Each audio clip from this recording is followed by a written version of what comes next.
দেখতে পাচ্ছেন যে যে সকল প্রতিবন্ধী শিক্ষকরা রয়েছে এমপিও বক্তার দাবিতে কিন্তু কিছুক্ষণ আগে রাস্তা অবরোধ করে দিয়েছে পুলিশরা। রাস্তায় থেকে তাদেরকে সরিয়ে দেওয়ার চেষ্টা করলে কিন্তু তারা এই মুহূর্তে বাসের সামনে শুয়ে পড়েছে দেখতে পাচ্ছেন।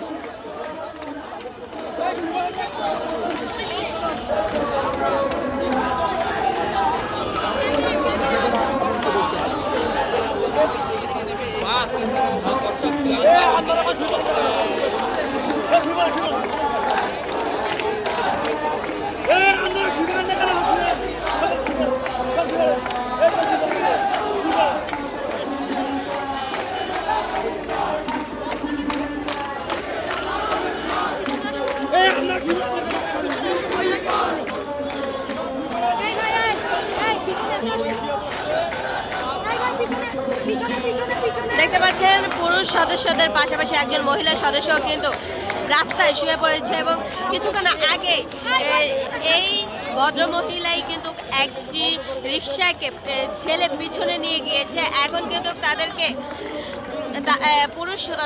পুরুষ শিক্ষকদের সাথে সাথে কিন্তু তিনিও রাস্তার মধ্যে শুয়ে পড়েছেন।